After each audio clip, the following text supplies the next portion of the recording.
स्वागत है इस दिलचस्प चर्चा में जहां प्रकाश के विज्ञान और इसके अविश्वसनीय गुणों पर एक शानदार सफर शुरू होने वाला है। रोशनी हमारे चारों ओर है, इसी से तो दुनिया दिखाई देती है ना? लेकिन क्या कभी इसके पीछे छिपे रहस्यों पर गहराई से गौर किया गया है? खैर, आज यही पर्दा उठने वाला है। चलिए सीधे एक बड़े ही दिलचस्प सवाल से शुरुआत करते हैं। जरा केशव नाम के एक जिज्ञासु छात्र की कहानी के बारे में सोचिए। बस की खिड़की से चांदनी रात को देखते हुए उसके मन में एक सवाल आया, क्या चांद सच में अपनी रोशनी खुद बनाता है? ये एक ऐसा सवाल है जो सीधे ब्रह्मांड के कुछ सबसे बुनियादी नियमों की ओर ले जाता है। और इसी रहस्य को सुलझाने के लिए ये चर्चा एक बेहतरीन रोडमैप की तरह काम करेगी।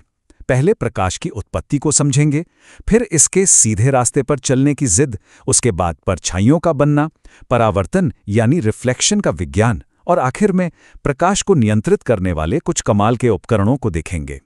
तो आइए सबसे पहले पड़ाव से शुरू करते हैं, प्रकाश की उत्पत्ति। आखिर ये आता कहाँ से है?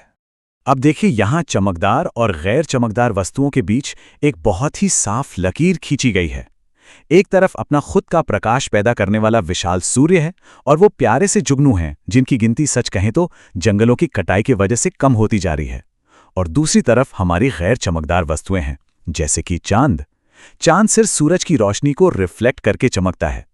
तो केशव के उस सवाल का जवाब मिल गया ना, चांद की अपनी कोई रोशनी नहीं होती।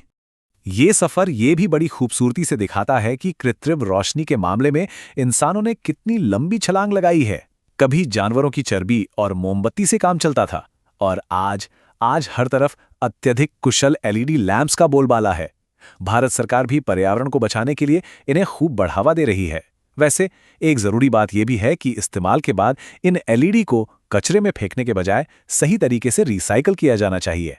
अब बढ़ते हैं अगले हिस्से की तरफ, प्रकाश का सीधा रास्ता और इसकी यात्रा के कुछ बेहद सख्त नियम। माचिस का ये छोटा सा प्रयोग इस बात को बिल्कुल पक्के तौर पर साबित कर देता है। अगर 3 छेद वाली माचिसों को एकदम एक सीध में रखा जाए तो रोशनी आसानी से आर पार हो जाती है। लेकिन अगर सिर्फ एक माचिस को जरा सा भी अपनी जगह से खिसका दिया जाए तो सामने स्क्रीन पर दिखने वाला वो चमकीला बिंदु चुटकियों में गायब हो जाता है। इसका सीधा सा मतलब है कि प्रकाश बिना किसी समझौते के बस एक सीधी रेखा में ही चलता है। मुड़े हुए पाइप का ये उदाहरण इस नियम को और भी पक्का कर देता है। एक सीधे पाइप से मोमबत्ती की लौ एकदम साफ नजर आती है, लेकिन जैसे ही उस लचीले पाइप को मोड़ा जाता है, रोशनी पूरी तरह से गायब। मतलब प्रकाश ने किसी भी रुकावट के इर्द गिर्द मुड़ने से साफ इनकार कर दिया है। यहां से एक बड़ा ही स्वाभाविक सा सवाल उठता है, जब सीधे चलने वाले इस प्रकाश के रास्ते में कोई रुकावट आ जाए तो क्या होगा? चलिए तीसरे हिस्से में सामग्री और परछाई के निर्माण को समझते हैं। इस चीज को समझने के लिए सामग्रियों को लॉजिकली 3 हिस्सों में बांटा जा सकता है, और ये सब इस बात पर निर्भर करता है कि वे कितनी रोशनी को अपने आर पार जाने देती हैं। पारदर्शी वस्तुएं जो पूरी रोशनी को गुजरने देती हैं, पारभासी जो सिर्फ थोड़ी सी रोशनी पास होने देती हैं, और अपारदर्शी वस्तुएं जो एक पक्की दीवार की तरह रास्ता रोककर खड़ी हो जाती हैं। और जब कोई अपारदर्शी वस्तु पूरी तरह से रास्ता रोक लेती है तो क्या होता है? बिल्कुल वही जो इस फ्लैशलाइट और गेंद के चित्र में दिख रहा है। जहां प्रकाश नहीं पहुंच पाता, वहां ठीक पीछे एक गहरा काला धब्बा बन जाता है। इसी को तो हम परछाई कहते हैं। तो यहाँ याद रखने वाली सबसे अहम बात यह है कि एक परछाई बनने के लिए एक खास नुस्खे की जरूरत होती है। इस नुस्खे में 3 चीजें पक्के तौर पर चाहिए ही चाहिए। पहला, प्रकाश का एक स्रोत। दूसरा, बीच में रास्ता रोकने वाली एक अपारदर्शी वस्तु। और तीसरा, उस अंधेरे पैच को पकड़ने के लिए पीछे एक स्क्रीन। इन तीनों के बिना परछाई का बनना नामुमकिन है। विज्ञान से हटकर देखा जाए तो परछाई का ये खेल हमारी संस्कृति का भी गहरा हिस्सा रहा है। ये जानकर सच में हैरानी होती है कि सदियों से समुदायों ने इस सटीक विज्ञान का इस्तेमाल कला के रूप में किया है। महाराष्ट्र में चर्म बाहुली नाट्य और आंध्र प्रदेश में थोलू बोमुलाटा जैसी छाया कठपुतली कलाएं, ये सब महत्वपूर्ण संदेशों को पहुंचाने के लिए इन्हीं सरल सिद्धांतों का बड़ी खूबसूरती से इस्तेमाल करती हैं। चलिए अब अपने चौथे पड़ाव की ओर बढ़ते हैं, जो है परावर्तन का विज्ञान, यानी उछलता हुआ प्रकाश। जब रोशनी किसी समतल दर्पण या किसी एकदम चिकनी और चमकदार सतह से टकराती है तो उसका रास्ता बदल जाता है, या कह लें कि वो बाउंस हो जाती है। और इस तरह जो छवि बनती है उसके कुछ बहुत ही पक्के नियम होते हैं। ये छवि हमेशा सीधी होती है, बिल्कुल वस्तु के आकार की होती है, और एक खास बात, इसे कभी किसी स्क्रीन पर पकड़ा नहीं जा सकता। अब ये स्लाइड सच में एक बड़ा आहा मोमेंट है। इसमें पार्श्व व्युत्क्रमण या लेटरल इन्वर्जन का कमाल दिखाया गया है।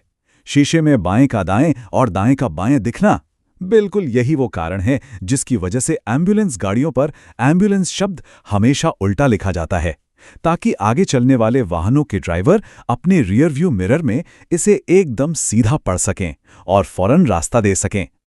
आखिर में आइए देखते हैं कि कैसे इंसान ने अपने दिमाग का इस्तेमाल करके प्रकाश के नियमों को कुछ बेहद ही शानदार उपकरणों में बदल दिया है। एक साधारण से कार्डबोर्ड वाले पिनहोल कैमरे की तुलना अगर शीशे से की जाए तो रोशनी को पकड़ने के दो बिल्कुल अलग तरीके सामने आते हैं।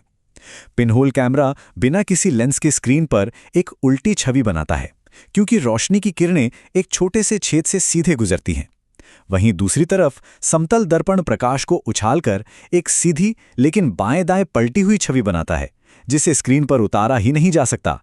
रोशनी को उछालने की इस साधारण सी प्रक्रिया के फायदे सच में हैरान करने वाले हैं।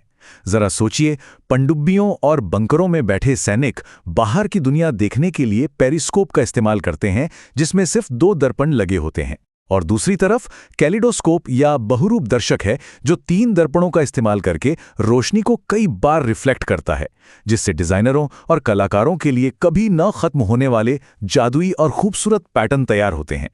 चूंकि इस पूरी चर्चा की बुनियाद इसी एक नियम पर टिकी थी कि प्रकाश हमेशा एक सख्त सीधी रेखा में चलता है, तो आइए इसे खत्म करने से पहले एक ऐसा सवाल छोड़ते हैं जो सोचने पर मजबूर कर दे। अगर रोशनी बहुत ही छोटे से छेद से गुजरे या किसी बारीक किनारे के पास से निकले तो क्या होगा? क्या वो मुड़ सकती है? विज्ञान की इस बेहद दिलचस्प और उलझी हुई घटना को विवर्तन या डिफ्रैक्शन कहते हैं। ये साबित करता है कि ब्रह्मांड में हमेशा कुछ नया और हैरान करने वाला मौजूद है। उम्मीद है इस जानकारी के बाद रोशनी को देखने का नजरिया जरूर बदल जाएगा।